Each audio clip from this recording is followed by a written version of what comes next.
How's everybody doing today? Amen. Thank God.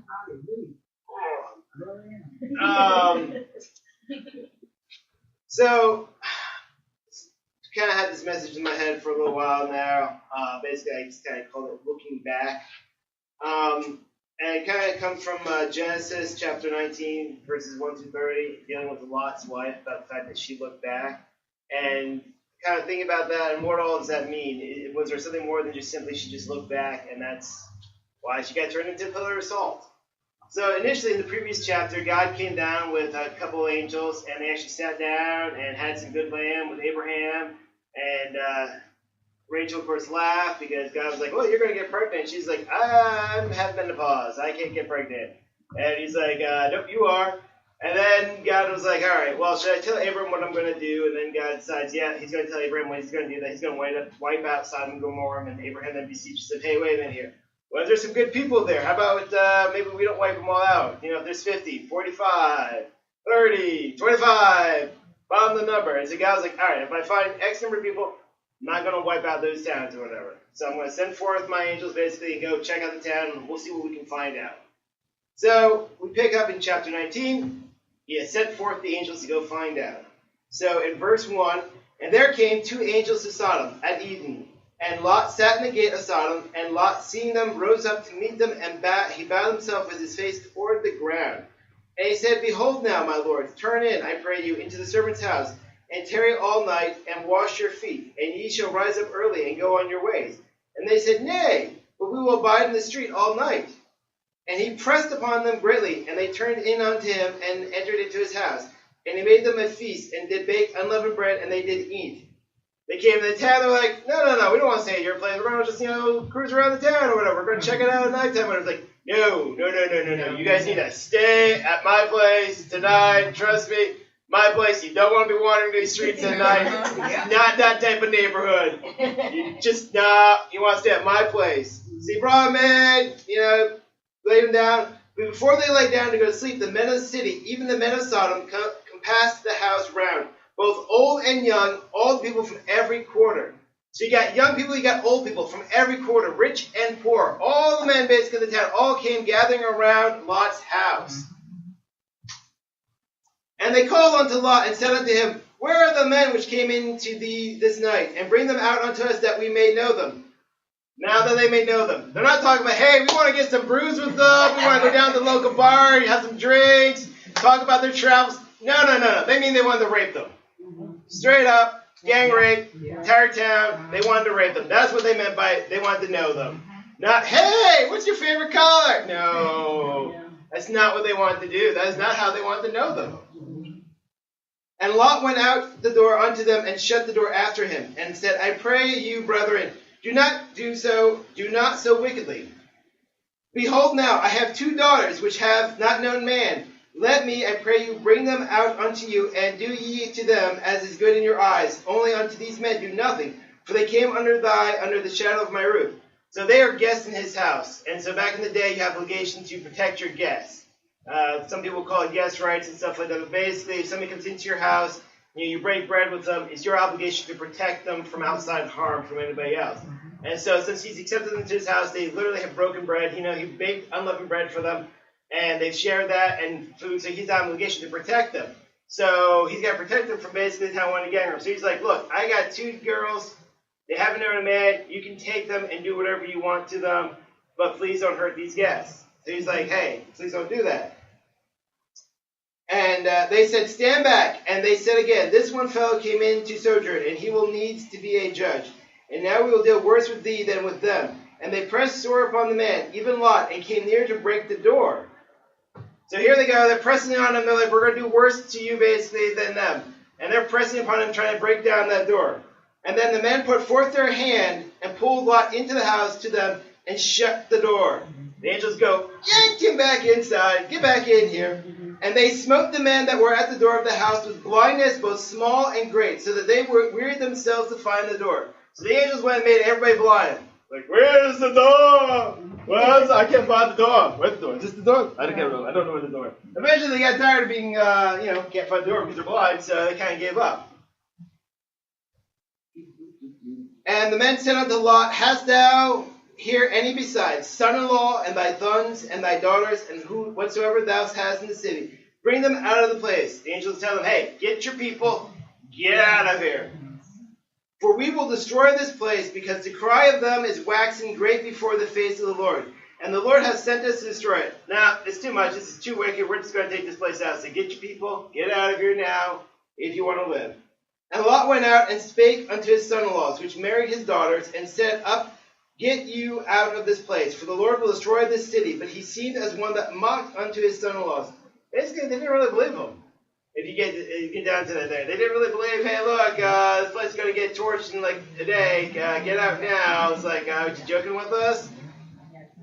And when the morning arose, then the angels hastened Lot, saying, Arise, take thy wife and thy 2 daughters, which are here, lest thou be consumed in the iniquity of the city.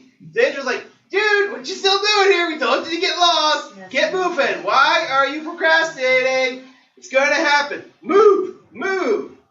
And while he lingered, so he continued to linger. They prodded him, telling him, get out. It's going to be. But he still was lingering. So the men laid hold upon his hand, and upon the hand of his wife, and upon the hand of his 2 daughters. And the Lord being merciful unto him, and they brought him forth and set him without the city.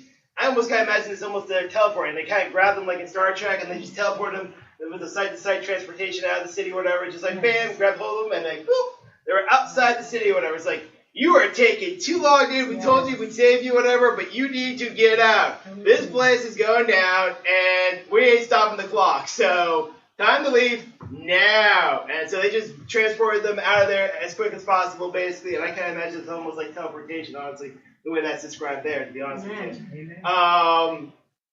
But they just went and like, you are procrastinating. Why? You know, like, seriously, he just told the plane's going to go down. He knows how bad and wicked it is, and yet he's kind of dragging his feet. And his family is kind of dragging their feet. They're not leaving this place. You would think to be like, oh yeah, destruction, imminent death. Be like a little bit more speedy getting out. And no, it's kind of like. And it came to pass, when they had brought him forth abroad, that he said, Escape for thy life. Look not behind thee, neither stay thou in all the plain. Escape to the mountain, lest thou be consumed. And Lot said unto them, Oh, not so, my lord. Behold now, thy servant hath found grace in thy sight, and thou hast magnified thy mercy, which thou hast showed unto me in saving my life. And I cannot escape to the mountain, lest some evil take me, and I die. Behold now, the city is near to flee unto you, and it is a little one. Oh, let me escape thither. Is it not a little one, and my soul shall live? And he said unto him, See, I have accepted thee concerning this thing also, that I will not overthrow the city for which thou hast spoken. Haste thee, escape hither, for I cannot do anything till thou become hither. Therefore the name of the city was called Zoar. The sun was risen upon the earth when Lot entered into Zoar. Then the Lord rained upon Sodom and upon Gomorrah brimstone and fire from the Lord out of heaven. And he overthrew those cities, and all the plain, and all the inhabitants of the cities, and that which grew upon the ground. Basically, he got to kind of a safe place. He called the place Zohar. And then God was like, okay, time to go. And just started wiping out Sodom and Gomorrah, raining down fire on there. Some people equate that maybe, it could have been what we might imagine almost a nuclear explosion going on, taking place, like it was literally a nuclear bomb, just wiping out Sodom and Gomorrah. But basically, it was God. It'd be turning into ash. But his wife looked back from behind him, and she became a pillar of salt. So now they were told not to look back, and she disobeyed that, and she looked back there, and she became a pillar of salt. So, what happened exactly? Well, let me finish their reading one, and I'll come back to the last one in a second. And Abraham got up early in the morning to the place where he stood before the Lord, and he looked toward Sodom and Gomorrah, and toward all the land of the plain, and beheld, and lo, the smoke of the country went up as the smoke of a furnace. And it came to pass, when God destroyed the cities of the plain, that God remembered Abraham, and sent out Lot out of the midst of the overthrow, when he overthrew the cities in which Lot dwelt. And Lot went up out of Zoar, and dwelt in the mountain, and his 2 daughters with him, for he feared to dwell in Zoar, and he dwelt in the cave, he and his 2 daughters. So God did what he said. He saved Lot and his 2 daughters, brought them out of the cities, and it's a big smoking pile of fire, crater, massive destruction, where those cities are gone. So what happened? So Lot's wife, she looked back and she became a pillar of salt.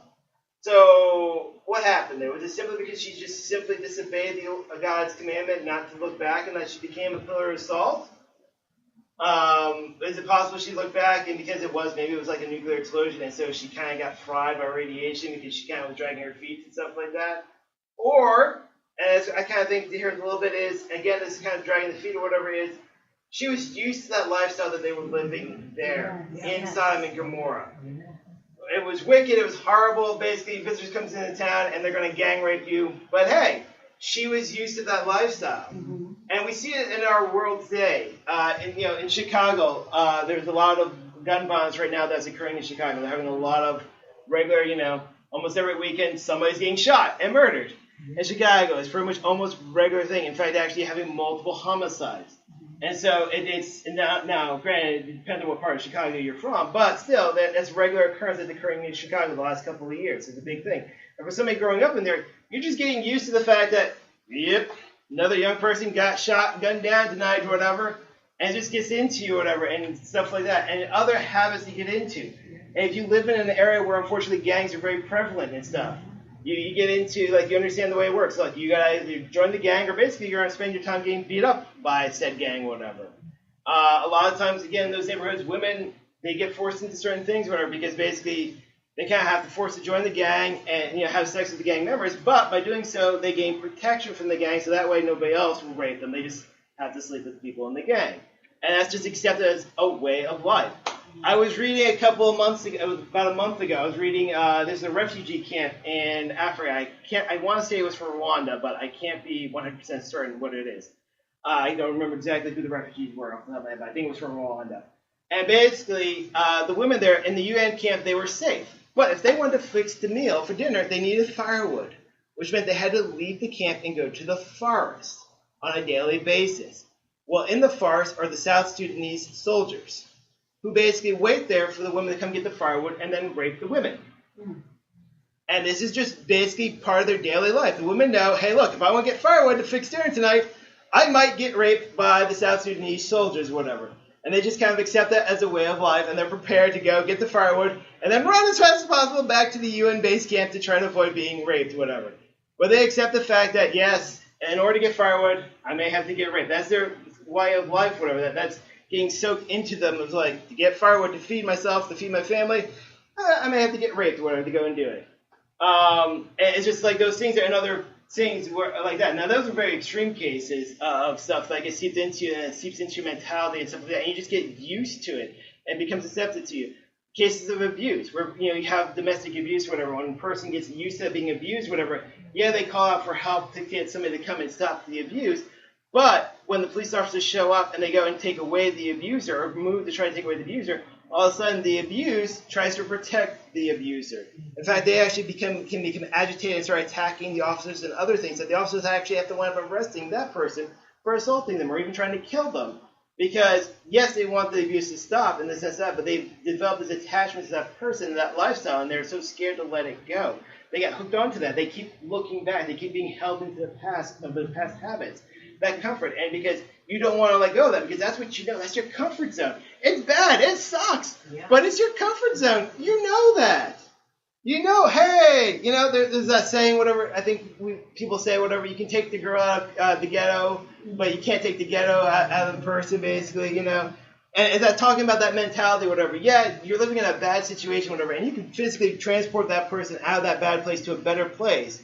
But those habits, that traits that they've picked up, that they've learned, that they accepted, whatever, like, hey, you know what, we accept the fact we get visitors, we gang rape them. Hey, we accept the fact if I get firewood, hey, I'm going to get raped. Hey, accept the fact that somebody's going to get shot tonight or whatever, because that's what happens. And it seeps into you. Those are very extreme cases, of course, of a lot of stuff happening in very bad cases. We also have smaller cases that are not blatantly as obvious as harmful and stuff like that. For example, in 1 Peter chapter 3, and particularly I'm going to focus on verse 3 and 4, whose adorning let it not be that outward adorning of plaiting the hair and of wearing of gold or of putting on apparel, but let it be the hidden man of the heart, and that which is not corruptible, even in the ornament of a meek and quiet spirit, which is in the sight of God of our great Christ. So basically, this is a big one. It's kind of talking about like makeup and stuff like that women like to wear and stuff like that, adorn. The Bible's not a big fan of necessarily wearing makeup and stuff like that. It finds that as like kind of like, So wondering, why is that? Well, in Proverbs 12:22, lying lips are an abomination to the Lord, but they that deal truly are his delight. Part of makeup, and we like to, I was like, oh, you're just making yourself look pretty, whatever. Part of the whole concept of makeup is to conceal, to hide something, whatever, to present something in an altered fashion, if you get down to it. It really is about lying. In other words, you're trying to make yourself appear as you not naturally are, which is lying. You're trying to present a false persona. Even though you're trying to enhance this and hide this over here, it's still a false perception of who you really are. And that's kind of like why makeup, if you will. And it's a very minor thing. Think about it. I'm sure most of you guys probably wear makeup or whatever in here, or something like that, or do something with your hair and stuff like that, or maybe wear some jewelry or something else to adorn yourself, And it's just very basic, simple, whatever stuff. But there's a little bit of lying there with wearing that makeup and applying that, because you are trying to conceal something. In some cases, you're trying to conceal it or redirect people's attention over it. You are trying to lie a little bit. It's what we might call a white lie, but it's a lie nonetheless, whatever. But we accept it as a society is perfectly acceptable. In 1 Samuel chapter 16, verses 7, but the Lord said unto Samuel, look not unto his countenance or on the height of his stature, because I have refused him. For the Lord seeth not as man seeth, for man looketh on the outward appearance, but the Lord looketh on the heart. So again here, Samuel's talking, and God's talking to Samuel, and he's like going on, hey, don't look at somebody's outward appearance, whatever. That's not how I look at people. I don't look at what clothes you are wearing, whatever. For a lot of churches, and back in the day, it was like, oh, the whole thing is like, you got to wear your Sunday best and stuff like that. God doesn't care what you wear to church. He cares about what's on your inside or whatever. Yes. He cares about what's coming on your inside, because that's what he is looking at. So what are you wearing in your heart? What are you carrying inside? Are you carrying your ghetto mentality into the church with you? Or are you embracing God's values? Are you following with him? Are you walking with him? Because that's the thing. Lot's wife, she was having a hard time letting go of that ghetto mentality there. She was looking back. She was looking back there. She was holding on to that gang rape cult. In her case, that would be gang rape, but there are other things too. But she was looking back on that lifestyle. She wasn't embracing God and letting God in and walking with God inside her heart. She was looking back at that past lifestyle and trying to hold on to that, which is why she got turned into a pillar of salt. And God is going to look on your inside. So the whole Sunday best thing, whatever, that actually, there's stuff that was from in America. That was a bit of had to do with slave culture, where slave owners wanted to dress up the slaves to try to make them seem all better and try to show off for everybody else again. They're trying to make this outward appearance of how grand they are. Look at me, I can put all my slaves into suits and stuff like that. Look how great I am, whatever. And God doesn't look at that. He's not looking at what they're wearing, whatever. He's not looking at how much money you have. He's not looking at how you're adorned, how much jewelry do you have on, all that stuff. He's looking on the inside of you, because he knows the truth. You can put on your fancy dresses, you can put on fancy suits and all that stuff, put on a bunch of makeup, wear a bunch of jewelry, drive a fancy car or whatever, and try to present yourself as something that you're not in order to try to lie to other people to convince them, oh, look at him, he's a good guy. He goes to church every Sunday or whatever. Look at him, he wears a three-piece suit or whatever. Turns out that he's the truck driver or whatever in Ohio that's going back and forth, whatever, a couple of years ago and just raping and murdering people, whatever. But you know what? He was a deacon of the church. Everybody thought he was a good guy. Wow. But God knows what was actually on his inside of his heart or whatever. Just because he was going to church, he wasn't such a good person. Because he looks on the inside. But we humans, we get so focused on the outside of stuff. We want to look at the outside of stuff. And we're like, oh, well, you need to dress a certain way. You need to look a certain way. Why aren't you wearing a three-piece suit? You got to put this on. You got to look that way. We get so obsessed with that we're missing what God wants. Because God doesn't want lies. As my wife likes to tell me, God hates liars. But I like sarcasm. Although actually, and that's kind of partly prompted me to do a little research on that, because I like sarcasm. My wife thinks that's lying. I actually did some research on that, and the general consensus is it's not lying. But I found some interesting information about it, and also about God's word and stuff like that. That's just a habit for me. That's from myself, from the way I grew up, whatever, and stuff like that. Definition of sarcasm: a sharp and often satirical or ironic utterance designed to cut or give pain. A mode of satirical wit, depending for its effect on bitter, caustic, and often ironic language that is usually directed against an individual, or be the use or language of sarcasm. So I was kind of thinking maybe of sarcasm, but the thing about sarcasm is it's designed to hurt people, whatever. And I don't actually ever want to hurt somebody. So it may be not so much I'm a fan of sarcasm. I may actually, again, my mix-up definition, whatever, is actually, I'm a fan of satire. Satire, a literary work holding up human vices and follies to ridicule or scorn. Trench, wit, irony, or sarcasm used to expose and discredit vice or folly. So the main difference between basically satire and sarcasm is satire is basically the same type of thing as sarcasm, except for the fact that it's not meant to actually hurt the person. And God actually uses satire, and I did some research there, and God actually does use satire in stuff in the Bible. There are various verses, in particular, a nice long one in 1 Corinthians chapter 4, verses 8 through 14. Now ye are full, now ye are rich. Ye have reigned as kings without us, and I would to God ye did reign, that we also might reign with you. For I think that God hath sent forth us the apostles last, as it were appointed to death. For we are made a spectacle unto the world, and to angels and to men. We are fools for Christ's sake, and ye are wise in Christ. We are weak, but ye are strong. Ye are honorable, but we are despised. Even unto his present hour we both hunger and thirst, and are naked and are buffeted, and have no certain dwelling place. And labor, working with our own hands, being viled, we bless, being persecuted, we suffer it. Being defamed, we entreat. We are made as the filth of the world, and the offsourcing of all things unto this day. I write not these things to shame you, but as my beloved sons, I warn you. Paul here is using satire. He's trying to, he's using that satire to poke them and prod them, and it is painful. But as he points out there, he's not doing it to try to hurt.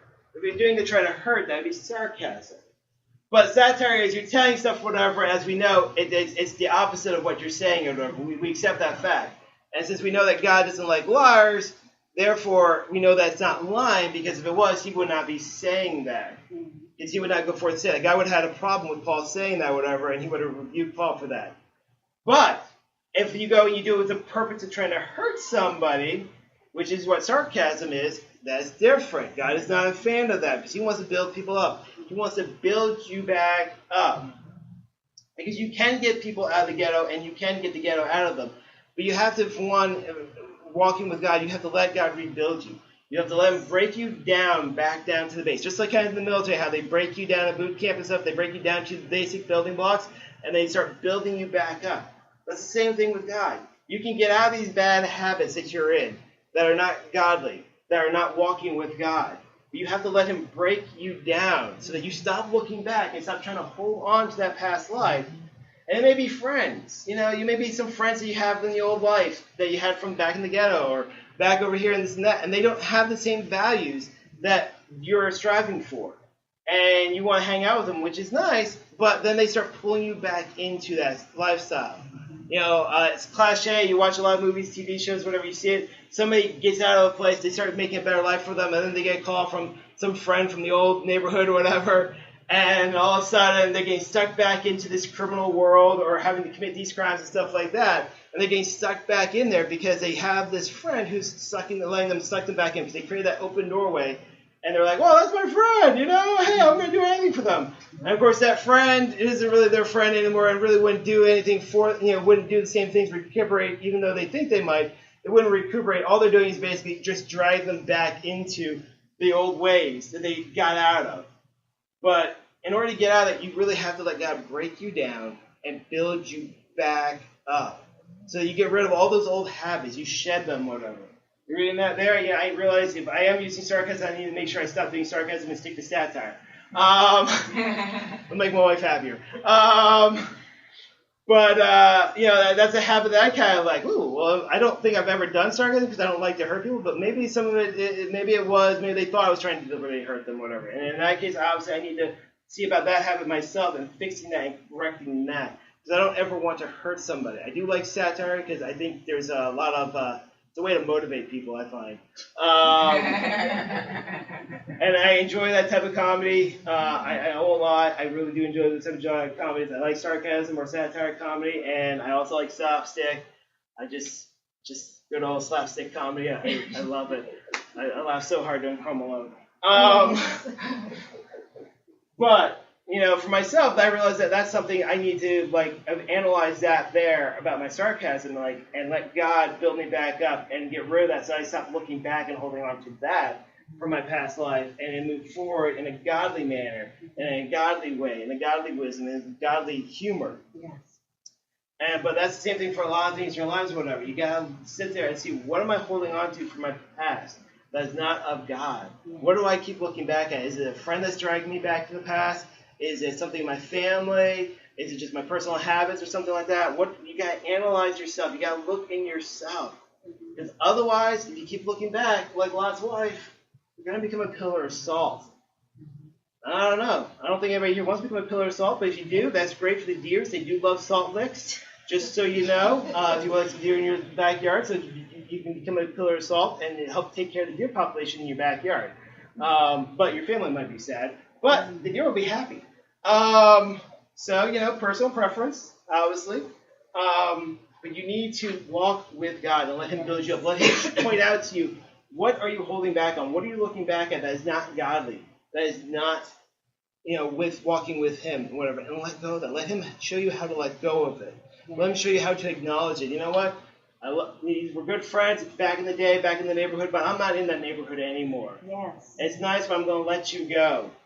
Yeah, you're my family, but you're not got the right values for me, whatever. So I'll see you at the mandatory things, whatever, but I'm not going to let you in and control my life and force me down that path. Yeah, that was good. We go around gang raping, somebody comes into town or whatever. That was nice back in the day, but you know what? I'm going to move on to something a little bit more productive and constructive and nicer for everybody involved or whatever. So I'm just going to put that aside. I'm going to repent and move on. You want to repent and move on and walk with God and let Him build you up. Go into His boot camp. Go into God's boot camp and let Him build you up. We were at Target last night, and my wife had an idea. She wanted to look for some PJ Masks items for our son, because he's really liking PJ Masks right now, whatever, and he doesn't want to get his pajamas, so she wanted to see if we can get something else PJ Masks for him to get into. And so we got in there, and we were walking around. We found a shirt, and then I wanted to go look at some toys because Tiffany had something she was talking about. And then I wanted to look at books. So I'm really wanting a new book to start reading or whatever. I didn't know if I want to get a nonfiction book or a fiction book, whatever. I kind of wanted a nonfiction book, whatever. But I wouldn't mind getting another fiction book. I was like, I'm just kind of up in the air, whatever. So I wanted to see what was there, whatever. And then we happened to notice this giant Halloween candy section, whatever. And I was like, oh, candy! Let me see what candy, see if they got the good candy. And just as I found the perfect candy that I like to enjoy, these two nice young ladies came up to us, whatever, and wanted to ask us a question, apparently from their Bible study. And their question was, do you know about the Heavenly Mother? And so that proceeded to be an interesting little debate, which I think if we put it before a non-partial audience, I think we were successful in pointing out that their information was probably not accurate. But for their audience, which I think may have been biased, can't seem to convince them, whatever. But my wife, being very nice and polite, whatever, because we spent the time to talk and listen to them and let them provide their side, and we did provide counterpoint, whatever. But to introduce herself, whatever, and exchange the information, just friendliness about church, whatever, because we're Christians where we want to invite other people. We want to be, hey, come to my church, whatever. See what we have to say. You want me to come to your church? That's fine. Let me, So she wanted to hand the lady her card. With the information for our church, whatever, and she basically pretty much was trying to not take it, whatever. She was being very rude about that. Eventually, she got her to take it, but she's being rude, and that's not something naturally people are, whatever. But I suspect it's a culture in that church, whatever, about that stuff when you present it with, shall we say, outside opinions, that you basically like, no, our beliefs are so fragile that we will not accept any other counterpoint or whatever, because that's how weak our faith is. And so she was just trying to refuse it and basically being kind of rude about that. And that's not God. No. That's not walking with God or whatever. That's a bad habit that's being taught by whatever church and organization that is. That, hey, your beliefs are so weak, whatever, that you can't just be polite. Even if you just take the card, you know you're going to throw it in the trash when you get home, like I would have. I mean, it's just polite. But it's kind of like teach that to your members to basically kind of act that way, to be that type of rude like that. That's not God. That's not going to invite anybody to want to go, I'll see more about your church or whatever, maybe learn a little bit more there and stuff like that. Maybe you got some better points, but maybe you're wrong here, but maybe there's something else that you got that's very interesting or about God that you're preaching on, because maybe you have this part of the message that's from God or whatever. Yeah, you guys messed up over here, but maybe over here.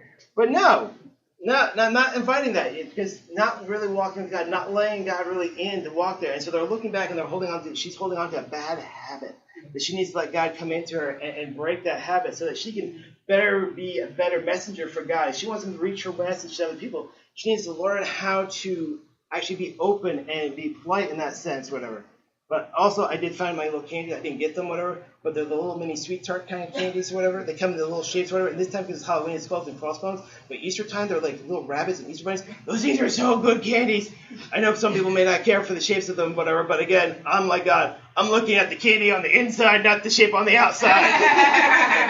And those suckers are so good to taste and eat. I'm just saying. But so I really hope that you let God break you down to the core and build you up. I hope you gave that. And unlike Lot's wife, whatever, where she's still holding on to the past, I hope you let him break you down. Let him put you through his boot camp. And that involves talking with him and walking with him on a daily basis and searching out and finding what is not God and letting it go. That may be friends. That may be habits that you have. Whatever. That may be TV shows. It may even be some of your relationships with some of your family members. But finding that and letting it go so that you can walk with God and not become a pillar of salt, unless you want to go and take care of the deer population. Thank you very much. May everybody bow your heads and we'll do a little corporate prayer. Amen. Dear Heavenly Father, I thank you, Lord, for walking with us, Lord. I thank you for speaking with us, Lord, and talking with us, Lord. I thank you, Lord, for filling us in our lives, Lord. I thank you, Lord, for helping us search out your word, Lord. Find any areas in our lives, Lord, that we're not walking with you, Lord. Find areas where, Lord, that we're looking back to the past and holding on to bad habits, Lord. Ungodly habits, Lord. Help us find the strength and the wisdom of walking with you, Lord, to let go of those habits, Lord, whether it be friends, shows, books, family, whatever it is, whatever choice, whatever quirks they are, Lord. Give us the strength to let go of those, Lord, so that we may walk fully and holy with you, Lord. And thank you, Lord, for making our path clear, Lord. Thank you for making it clear to us, Lord, what we need to let go of, Lord, so we may walk with you, Lord. Thank you for continuing to bless each one of our lives, Lord, enriching us and growing us, Lord, and strengthening us in your word, Lord. And thank you, Lord, for letting us be true messengers of your Lord, Lord, being open and honest, Lord, and friendly, Lord, so we may invite people in to get to know you, Lord. Not be standoffish, Lord, but invite people in so that they may know you, Lord. And so they may be inspired by our examples, Lord, because we want to get to know you. Hey, look, there's a Christian, Lord, that I want to get to know. I want to know what makes them that way, Lord. And it encourages them to want to come and see and hear your word for themselves, Lord. I thank you, Lord. I thank you for giving us strength and wisdom, Lord. In the name of Jesus Christ, our Lord and Savior. Amen. Amen.